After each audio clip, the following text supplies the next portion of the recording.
Started. Good evening, all of you, to the 107th session of the Weekly Huddle.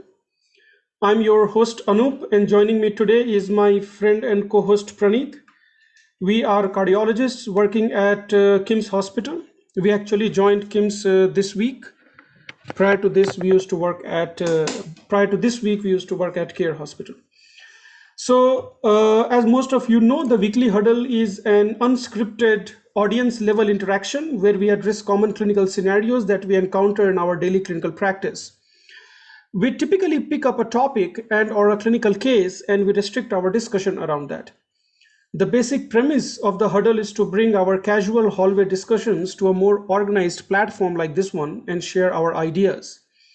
While we do welcome science and guidelines, with the huddle we intend to help a physician translate what is established knowledge to clinical practice, taking local factors and practice patterns into account, more of a pragmatic approach towards a clinical condition. This is not a speaker and audience model rather than a casual interaction, which means any of the attendees can raise their hand or unmute themselves to give their input. As a courtesy, you should wait for others to finish before you unmute yourself. Because today we have got very thin attendance, anyway, you will have plenty of time to share your thoughts if you do need to. With this brief introduction, I will start today's case, the details of which I have already copied and pasted in the chat box. So if any one of you is interested, you can refer to the chat box during any time during the course of the discussion. So the case for today is a 32-year-old male. He has a history of hypertension, which is going on for past 4 years, and he is on a monotherapy using amlodipine 5 milligrams daily. His blood pressure seems to be reasonably controlled, although he does not check his pressures at home routinely. He works in an IT sector. He moved back from USA to India about 2 years ago. He stayed in US for about 3 years. He came to OPD pretty much for routine hypertension follow-up. And in casual conversation, when I was asking him other questions, he did mention that he has noticed significant increase in hair loss since he came to India. His hairline had been receding for the past few years, so this is not new for him. But he has noticed that it is just more prominent in the last couple of years. He denies any obvious rash or any itching over the scalp region, and I did not delve into any further history other than that. He didn't have any other cardiovascular complaints. By the time he came to me, he brought with him reports of the so-called master health checkup, which included the routine lab investigations, including sugar levels, thyroid profile, renal profile, ECG echo, and whatnot, all of which were within normal limits. His blood pressure at office visit was 144 over 88, so slightly higher than what I would consider as optimally controlled, with a heart rate of 92. His cardiovascular exam is within normal limits. So today we are trying to restrict our discussion towards this hair loss in a relatively young male. And I want to restrict the discussion around these basic questions I have framed. So question number 1 is, should his hair loss be regarded cosmetic only? Or does it have any clinical implications, particularly with respect to hypertension and whatnot? Second, any basic workup that can be suggested for this kind of presentation, something that a cardiologist or a general physician can acquire. Should we be prescribing any pharmacotherapy or any other kind of therapy in such cases, or should we simply ignore these situations? And when to refer for a specialist, and to whom should we refer? Now, I do not want to talk about hair transplant, because that is altogether a different territory. All we are trying to talk about what a general physician or a general cardiologist should know, so that he or she can give proper advice to the patient when they come with this basic complaint. So as a courtesy, I always start with my co-host Praneeth for his opinion, and then we will ask our attendees for their suggestion as well. We have Dr. Durga Kalyani with us. She is an expert in pathologies related to hair, particularly hair loss. So we will be hearing her thought process about this case as well. So Praneeth, on to you. If you could share your thought as a cardiologist, what would you do when a patient like this comes to your OPD? And then we will ask our attendees if they have any opinion. Yeah, good evening, everyone. So, for a male who is complaining, a young male who is complaining of hair loss, uh, for me, it really you does not bring much attention. I do not normally think anything abnormal. I would kind of consider it a normal pattern. Maybe it would not actually bring me any attention, or it does not trigger anything to me. I would probably kind of brush it off and ask him to probably ignore him. But if that is something that is of concern for him, and maybe if he kind of puts it in a way where it looks important to me, and if I had to put a thought into it, maybe for the sake of discussion, if I have to put into, then the way I think of, like if I had to put a second thought on discussing about hair loss for a person who is young and having hypertension to begin with, the first thing that I would try to look into is about his pattern of hair loss, whether it is the typical the temporal, bitemporal kind of hair loss, or anything specifically like a focal hair loss or anything. That is what I would look into it. And I would try to see whether anybody else in the family has the kind of baldness that you can expect him to equally have. If the family members do not have and he has any other kind of hair loss, then I will equally try to dig deeper. So, Anup, can you give me the information on these two things? Right. So, the hair loss that he describes essentially are in two forms. He says that his hairline is receding, which means literally, like, his forehead appears bigger now because that hairline is now going back. That is one. And second, whenever he's taking a shower or otherwise, seems like he's losing random hair. So I don't think there is any focal area where he's losing hair. It's Hmm. definitely not a bitemporal loss. In fact, if anything, he's losing hair more towards the center of the head than towards the side of the head. It does seem like his scalp is more visible when you look at from the top, but there is no like focal patch that he's losing, which typically we see sometime in fungal infection and whatnot. So at least I could not get that impression. His hairline does seem to have receded quite far back. And any family history, like does his father or his siblings do that? Do they have baldness?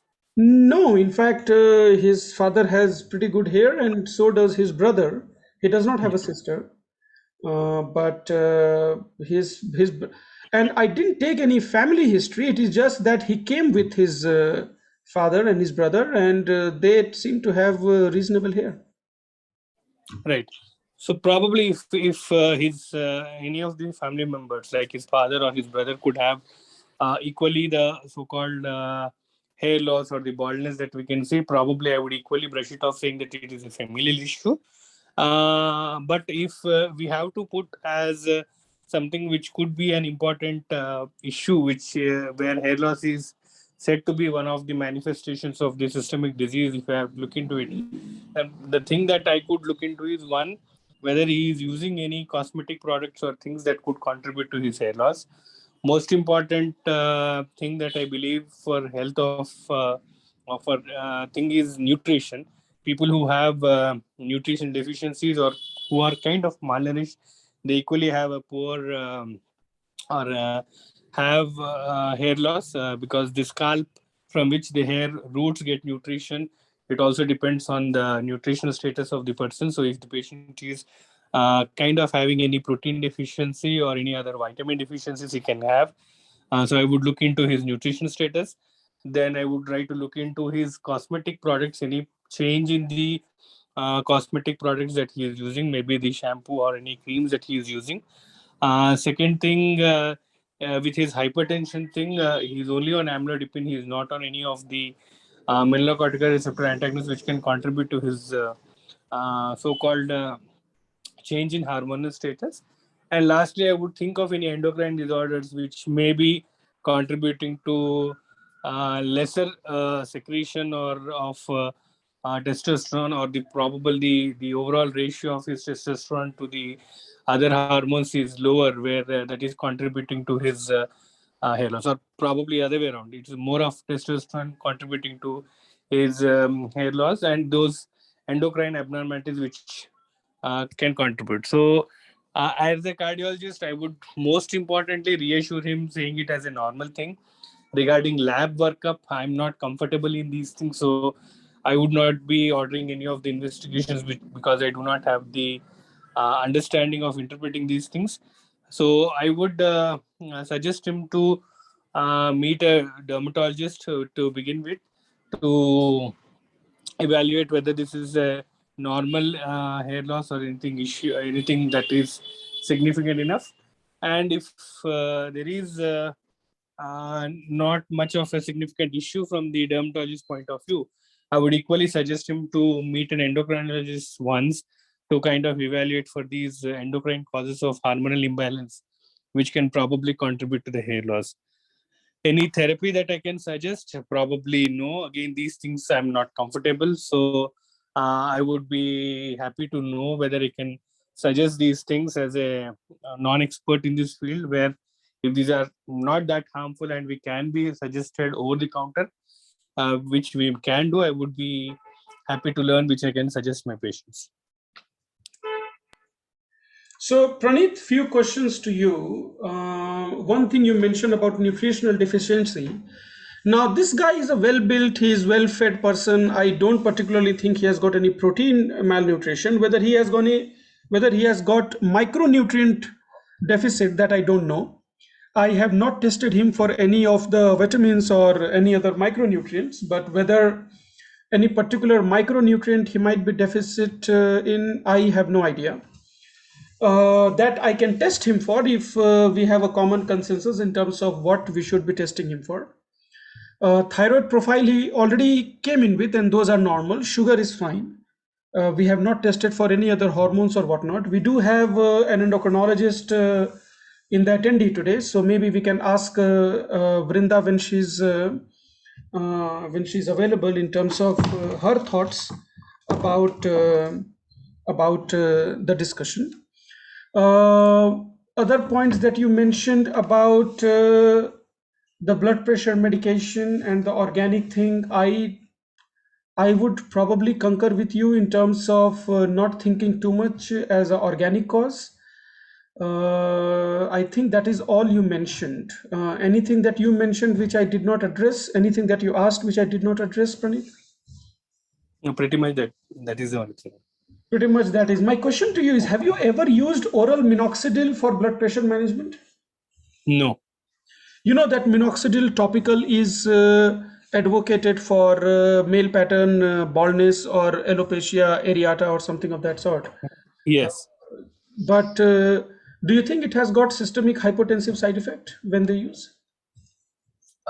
Technically, yes, because it's an arteriolar dilator. Technically, it should produce some amount of hypotension, and most of the patients do also complain of headache as a side effect with the usage of drug. And at least I know friends and colleagues who do use these topical minoxidil without any proper prescription as an over the counter.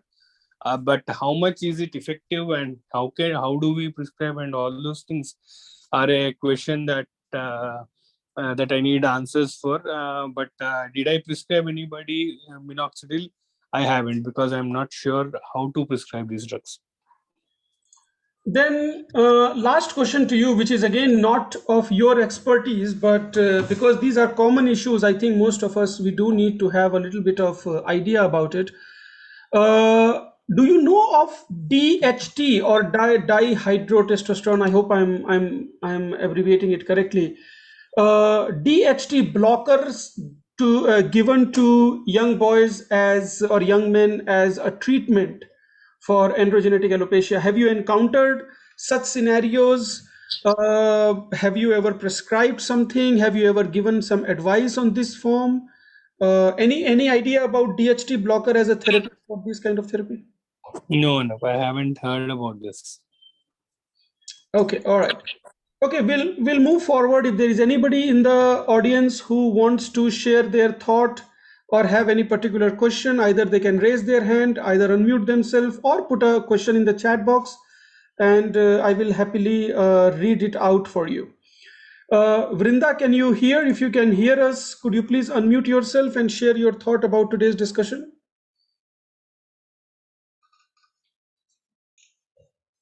Vrinda, if you can hear us. Yes. Hi, everyone. Good evening. So, Vrinda, if you could address the question that Praneeth brought in, which is the endocrinology aspect of hair loss in young males. So, I think three basically, hormonal profiles that I would request. One is the thyroid, as you already mentioned, was normal in this case, but checking for thyroid function is important. Checking for cortisol is important.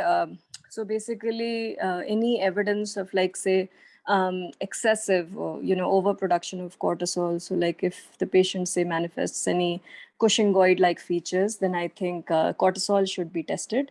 And then, the most common test requested after thyroid is usually testosterone and DHEAS. So, hyperandrogenic state, usually in males, that may actually lead to hair loss. Just as a side note, if it was females with hair loss, alopecia like concerns, then then also we look for testosterone DHEAS, because the most common reason there we are evaluating for androgenic alopecia in PCOD for these females. Anu.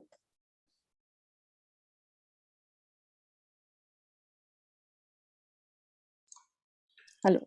Yeah, Vrinda, we lost you just for a second, but we can hear you now.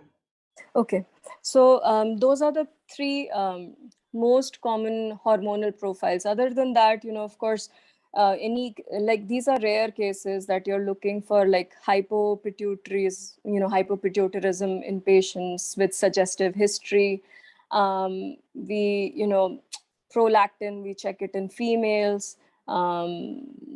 But any growth hormone disorders, so growth hormone deficiency can sometimes lead to hair loss, but those are all very rare cases that we see.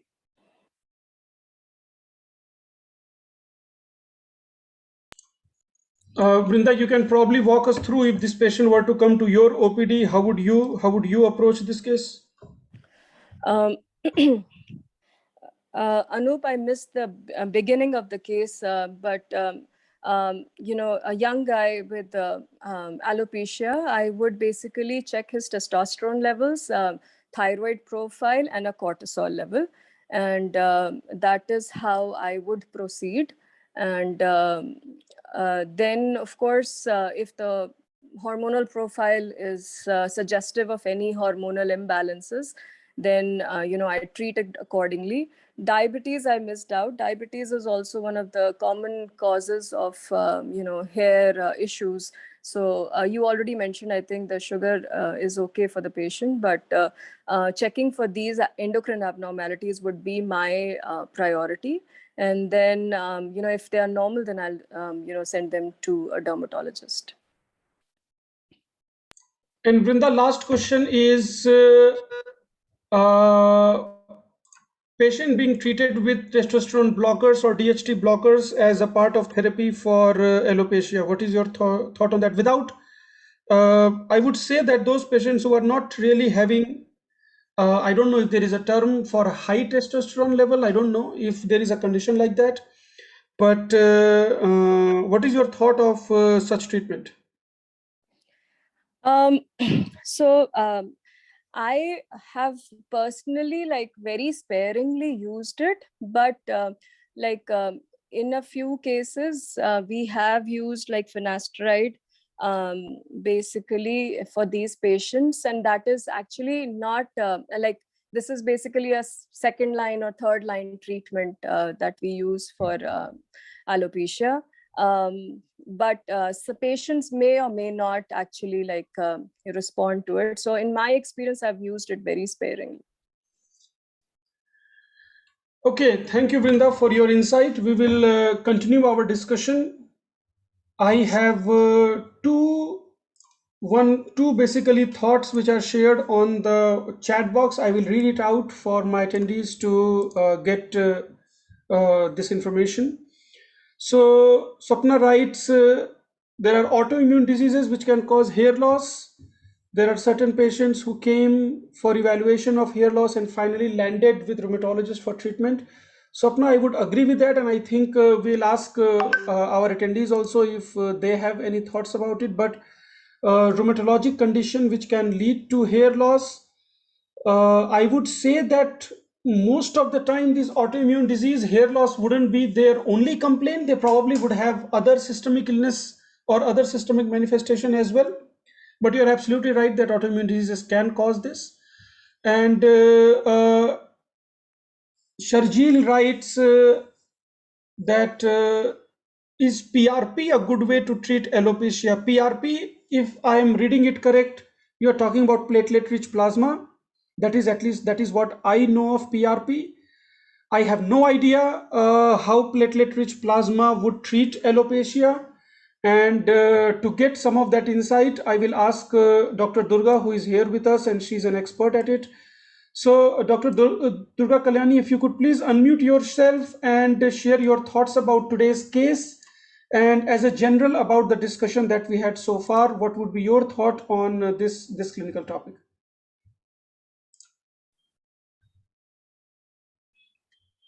Hi everyone, good evening.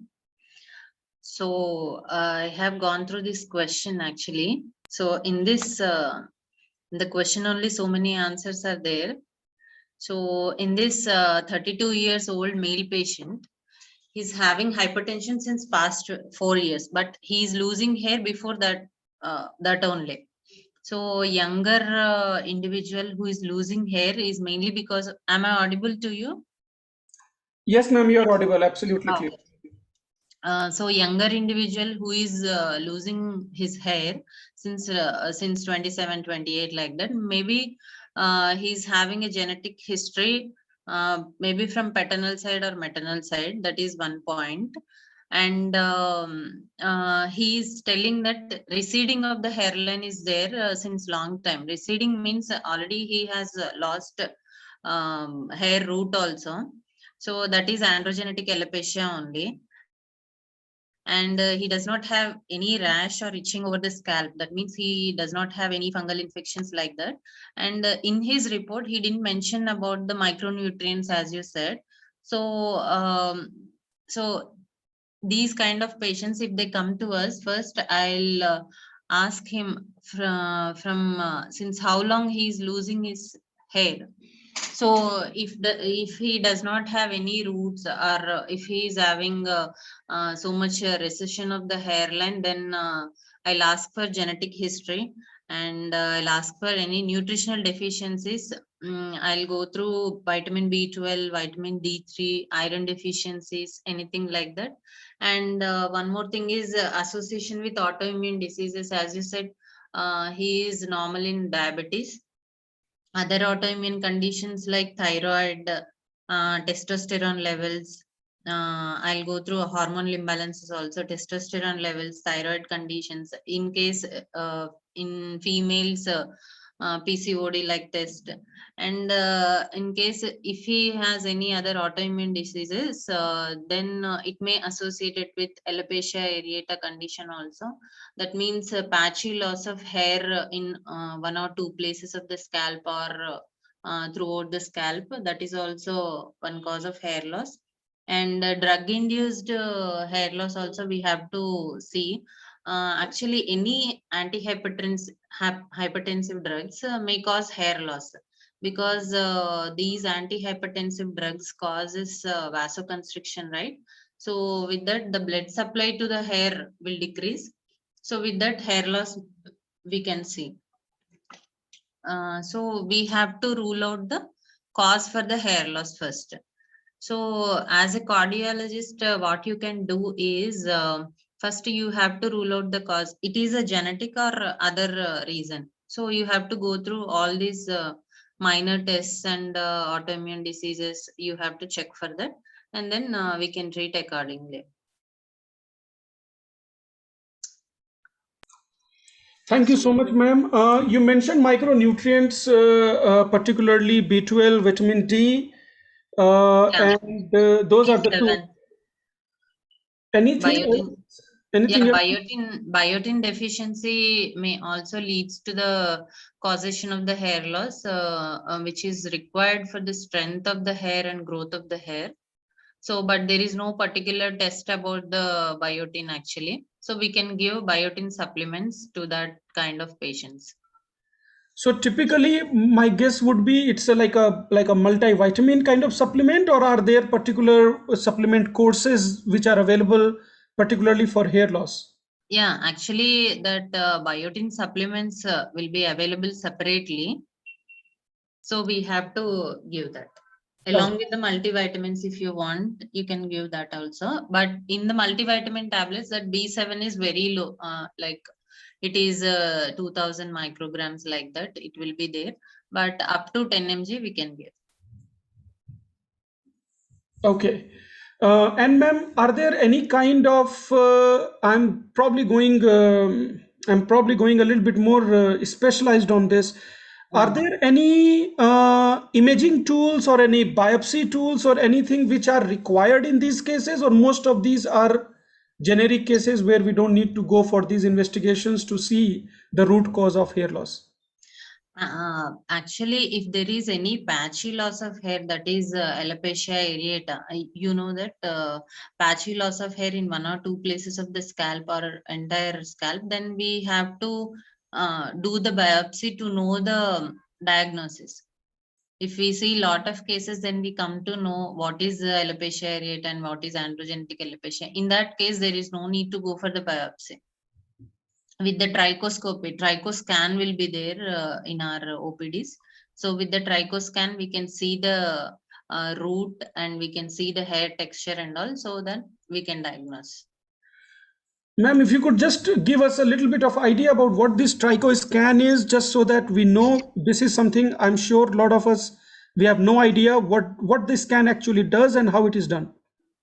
So actually trichoscan is a device with which we can see the hair texture in our system. We have to connect the trichoscan to our system, and then we have to keep the probe on the scalp of the patient, and then it will be visualized in a detailed manner on our system desktop, so that in our screen, so that we can diagnose the patient, whether it is a thinning of hair, whether it is a complete loss of hair, or whether any infections are there or not, any fungal infections, dandruff, anything is there, then we came to know that. So if I'm understanding correctly, it's basically a high resolution camera which is Yeah, focused on a person's scalp. yeah. And then That's, it kind of displays that image onto your screen and you are looking at that, yeah, right? yes. I see, I see. There is no like hair analysis that you do, or that is required where you take a person's hair and do some analysis. Is there anything like that?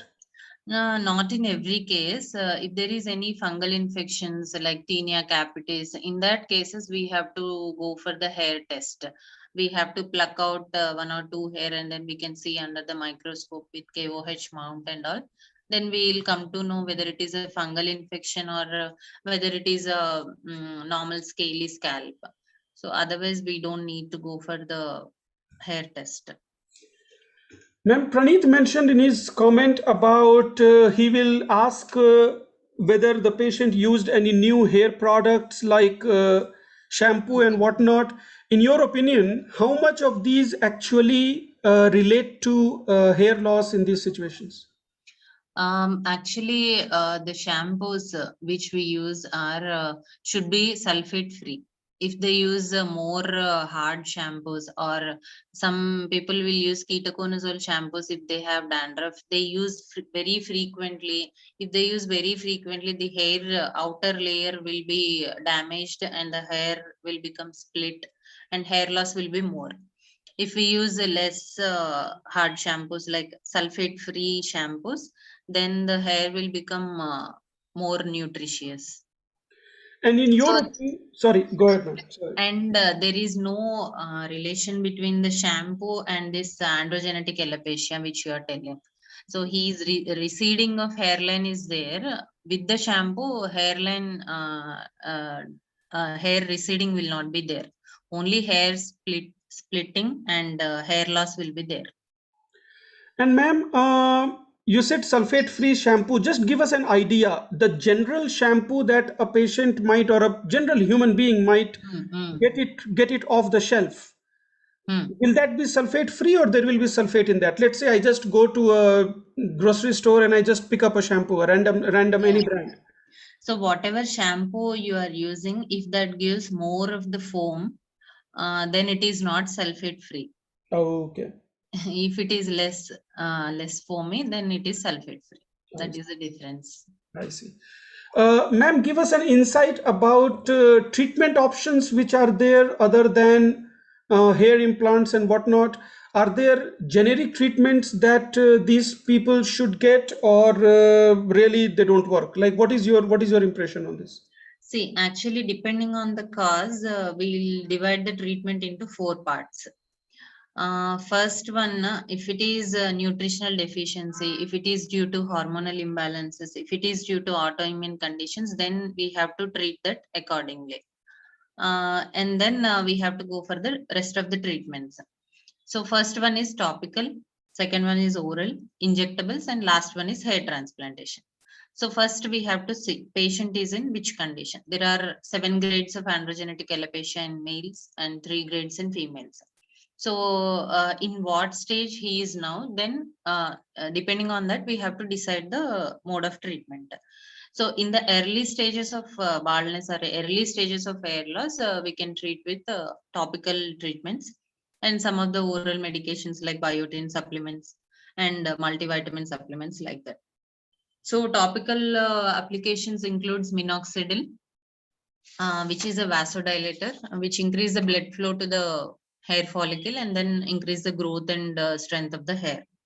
And second one is oral medications like biotin, other nutrient supplements, and then finasteride. What you said is it is a DHT blocker. So the FDA approved DHT blockers are only finasteride only. And the dutasteride is also there, but it is not FDA approved, but we use in our clinical practice because finasteride acts on 5-alpha reductase in finasteride is a 5-alpha reductase inhibitor which inhibits the conversion of testosterone to dihydrotestosterone. So in this, 2 coenzymes will be there. So finasteride acts on type 1, but dutasteride acts on type 1 and type 2 also. So, and the other mode of treatment is injectables. So many people are asking about PRPs. So that is one of the injectable treatment. And if there is any alopecia areata, that is patchy loss of hair, then we can give intralesional steroids. And one thing is PRP, platelet-rich plasma therapy. And the other new treatment which we are doing nowadays is growth factor concentrate treatment. And finally, those who are not getting hair with all these measures, with all these treatments, then we have to go for hair transplantation.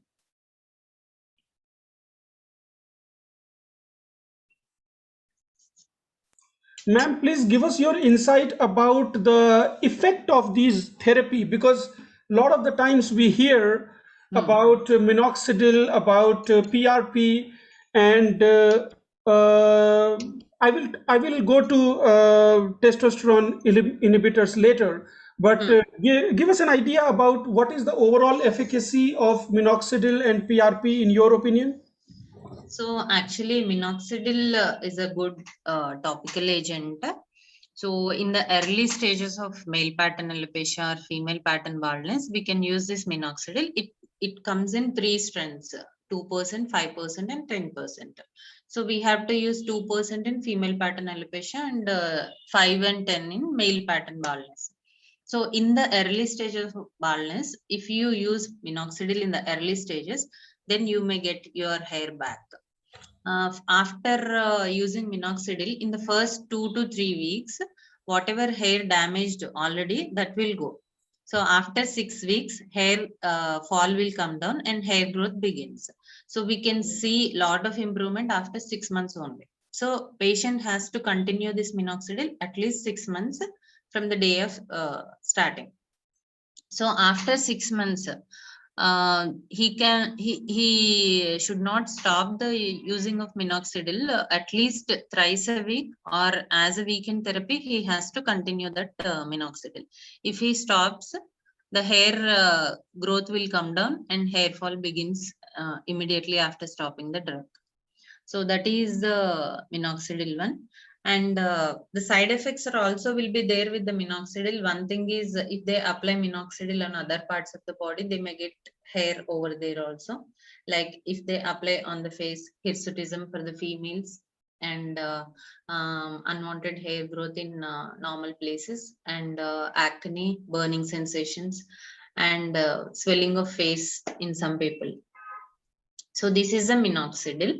And what you asked, one more thing is PRP, platelet rich plasma therapy. In the early stages of hair loss, definitely minoxidil and PRP combination will be good. So platelet rich plasma therapy is what we do is, we'll collect 10 ml of blood from the patient and we'll centrifuge that and we'll separate the plasma.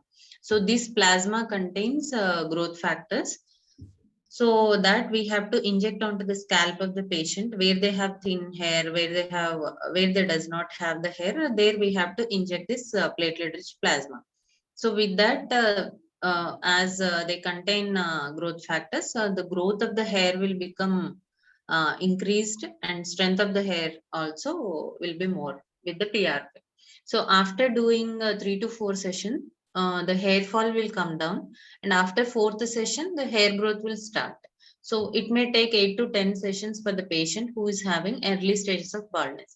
So if the patient is completely bald, or if they does not have any roots of the hair, then it will not work on that patient, because whatever hair they are having, that we can stabilize that we can strengthen that hair, and that hair will grow back.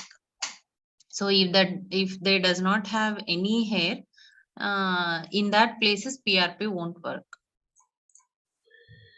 Ma'am, question about minoxidil. How often do you see patients becoming hypotensive on minoxidil, or it doesn't get absorbed that much? No, sir. Actually, if there is any oral antihypertensives along with oral minoxidil, then in some cases we saw the hypotension, not that much actually, but we don't prescribe oral minoxidil that much. With the topical minoxidil, we didn't see any hypotension till now. Praneeth asked the Because question about paraben in shampoos. Does paraben also lead to hair loss? paraben means it's a kind of fragrance actually. So whatever fragrance they are using, so if they are using any high concentrations of paraben, then that may lead to hair loss, because paraben means cosmetic only. They will add fragrances much more to attract the customers. So paraben free shampoos are better than with paraben. And ma'am, the last question to you, and this is something which I have been meaning to discuss for a long time, is the use of finasteride or dutasteride as DHT blockers in these patient subset, particularly males. What is your opinion in terms of the side effect profile of these drugs? For how long do these patients need to be maintained on these drugs? And what is the overall tolerance that you have seen? Actually, finasteride and dutasteride are 5-alpha reductase inhibitors. Means first of all, testosterone converts to dihydrotestosterone with the help of 5-alpha reductase. This dihydrotestosterone leads to the miniaturization of the hair. Means it causes thinning of the hair, and it reduces the blood supply to that hair, leads to the hair loss. So these finasteride and dutasteride are 5-alpha reductase inhibitors. So the dosage will be 1 mg of finasteride or 0.5 mg of dutasteride. But as I said, finasteride is a FDA approved drug. So coming to the side effects, actually one of the finasteride and dutasteride, they have to use for lifelong. Actually, it is a lifelong treatment. But what I will do in my practice is I'll give finasteride and dutasteride for 6 months continuously, and after that I'll gradually decrease the dose of the finasteride, like alternate day or once in 2 days, like that I'll give for a long time. So if they take finasteride daily also, there won't be any problem. But patients will ask that finasteride is finasteride related to decreased sperm count, or is there any relation with the reproductive system? Like that they will ask, and they will read somewhere. They will ask again, and they will feel tense about that. So for that, I'll reduce the dosage of the finasteride, but there is no such kind of abnormality. We didn't see any abnormality like that. Only 3.8% of the people will get that decreased erection of the decreased erection and decreased semen production, like that. Only 3.8% individuals we see that finasteride side effect.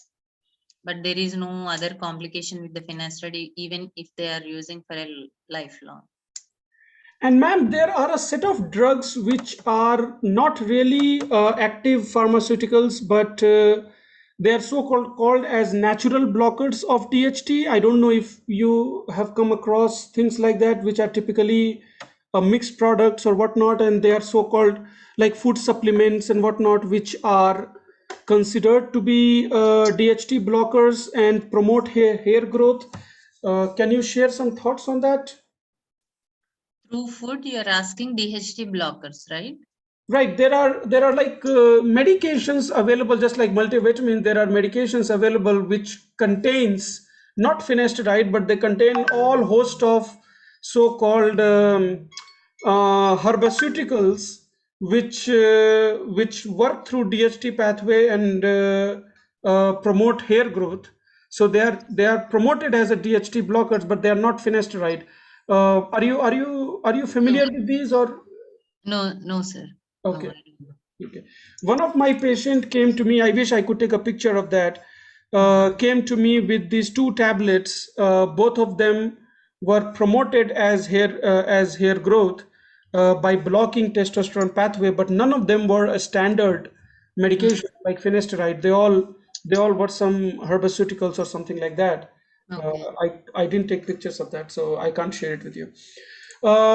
Any other questions or comments that any of the attendees may have regarding hair loss? If you have any question for Dr. Durga, or if you want to share some thoughts, uh, please feel free to unmute yourself and ask, or you can put it in the chat box. I'll read some of the things. So, side effects of dutasteride and finasteride, I think that has been answered. Paraben shampoo has been answered. PRP has been answered. Ma'am, how you said PRP is 6 to 8 sessions, right? If I Yeah, can yeah. collect it correctly. Yes, sir. Okay. And is it a single injection? Like, how do you inject in the entire scalp? Actually, we'll withdraw the blood and we'll separate the plasma, right? Through with the help of insulin syringes, or with the help of derma roller, one instrument will be there. It contains needles at the end of the instrument. So we'll make the holes on the scalp, and then we'll pour plasma on that. That is one type. Or injecting directly through the insulin syringes is another way.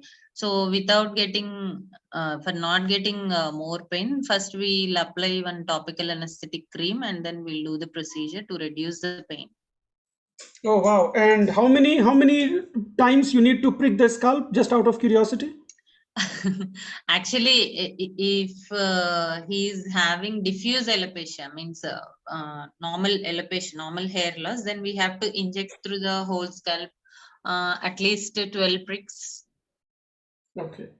Hmm. One question is, what is a superior growth therapy? Is it PRP or is it something else? I think you partly answered that question, that early on in the receding hairline, you advise minoxidil, and sometimes it is combined with PRP. Is that correct, ma'am? Yeah. Minoxidil, finasteride, and PRP we have to combine in case of early stages of hair loss.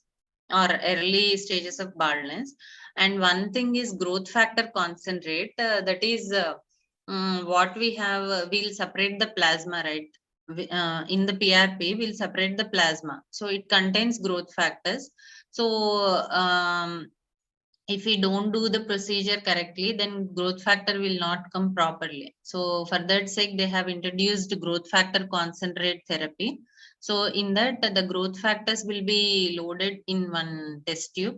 So for that, we have to add this PRP solution, and then we have to give the injections.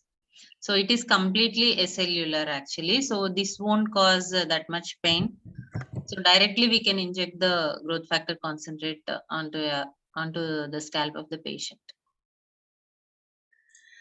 Okay, one of the question is how can we start the basic evaluation for hair loss? So I think Salma, uh, I can't give you a straight answer for that. The entire discussion was on it. So it would start with taking a detailed history and physical examination and do some basic blood test, which would include hormonal evaluation as well as evaluating Nutrition. for micronutrients and also vitamins. So I think all of that has been discussed in various parts of today's discussion. And then your second part of the question is there anything like one size fits all kind of therapy? How effective can be therapy for genetic baldness?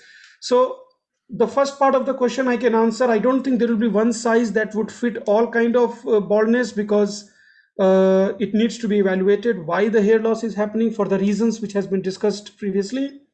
And then this question I will ask Dr. Durga: how effective can therapies be for genetic baldness? So let's say if a person comes to you Mm. with genetic baldness, which is not end, which is like, he still has got some hair on the head, with all the therapies which are currently available, what would be an average percentage you will tell a person that, these are the percentage chances your hair will come back? Can you give us some idea about overall efficacy? Yeah, actually, if he is having sparse hair, then we'll get the hair with the PRP or growth factor concentrate treatment, or with the minoxidil and finasteride. If he doesn't have any hair, or if he is having complete baldness, but he is having good occipital area hair, then we can do hair transplantation. Then he may get the hair in a good manner. So then hair transplantation is the only chance when he is not having hair on the entire scalp, but he is having the hair on the occipital area. That is the only chance. Right. Anything short of hair transplant, particularly in the early stages, would it be fair to say that most of the patients may get their hair back with the therapy? Will Yes, that sir. be fair to say? If they actually, I'll explain hair transplantation in brief within 2 minutes. Yes, ma'am. So hair transplantation procedure, what we currently doing is follicular unit extraction method. That is, first we have to divide the scalp into two areas. One is donor and one is recipient. From where we are collecting the hair, that is donor. From where we are implanting, that is recipient. If the donor area is good, if the donor area contains a lot of hair follicles, then the success rate will be 100%. If the donor area is very less and the recipient area is very high, very large, then the percentage of outcome is very less. So first we'll do extraction of the grafts from the donor area, that is back of the scalp mostly. If the patient does not contain enough of hair follicles on the back of the scalp, then we can collect the hair from axillary region, or from the chest region, or from the pubic region also. Then we'll implant that area onto the recipient area. So after doing the procedure, they have to maintain the scalp with normal saline cleaning and all for 2 to 3 days. And after 15 days, they have to start this minoxidil, finasteride, and oral nutrient supply.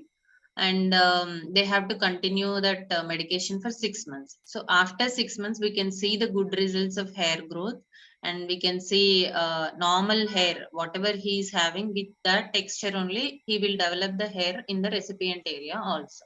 So that hair will become will remain like that only, because we are taking the hair from the donor area, which is back of the scalp, which is very resistant to hormonal imbalances and all. So he can retain that hair for a long time.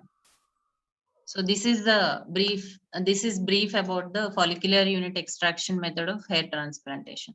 So the results will be good, and it will stay for a long time, at least 10 to 12 years, if he maintains correctly. Perfect. Thank you so much, ma'am, for that elaborate discussion on hair loss. I invite if anybody has got any questions or any comments to share or question for Dr. Durga. Maybe I'll give a few seconds for you to gather your thoughts. If there are no more questions, then I will proceed to close the session. Praneeth, your closing comments about today's discussion while we wait if anybody has got any questions or comments. Yes, Anoop. I think it was definitely enlightening session. There are many things that I have learned. Few things to begin with is about the importance of biotin as an important nutrient for the health of the hair, be it the strength or the growth of the hair and prevention of hair loss, and availability of biotin supplements. I think that is something which probably can be easy start to begin with. Minoxidil, topical minoxidil, I believe is okay to suggest for patients, particularly if they have androgenic alopecia. For women 2.5%, and for men maybe 5 to 10. But maybe suggesting a dermatologist opinion will be better here rather than increasing higher doses of topical minoxidil. Finasteride, I believe, should be from the dermatologist as an expert, and we probably should not be indulging into it. And an endocrine causes to be ruled out first: thyroid, steroid, cortisol excess, and probably the testosterone. These are the three things which needs to be done, including diabetes, which should be considered because diabetes is quite prevalent in India, and the options which a dermatologist can suggest about the so-called platelet platelet-rich plasma, and ultimately if everything else fails as a transplant. So I believe first thing we can try with the basic labs and maybe a topical minoxidil, and if not, the best thing is to refer to a dermatologist to take good care of things. Early detection and early treatment probably has a better prognosis than dealing it further, and particularly for a young male for whom complexion is important, I think early recognition and early referral is probably worthy. So I think there are many things that I learned, and it's a very educative session today. Anoop. Thank you, Praneeth. Thank you, all of you, for attending today's session. Special thanks to Dr. Durga Kalyani, who spent her time sharing her thoughts with us. Thank you so much. To the attendees, particularly those who joined us for the first time, we would like your feedback on the session. So if you found the session worthwhile, may we request you to share it amongst your colleagues so that we can have more people sharing their thoughts. We do this every Wednesday at 7 p.m. and the link and password are the same. So the same link that you clicked to join today will work for the future sessions as well. Recording of the huddle is available on podcast and on YouTube. You can simply search the Weekly Huddle and you will be able to access our previous sessions which were recorded. Thank you all again. Good night. I hope to see you again next Wednesday. Have a good rest of the week. Take care, guys. Thank you.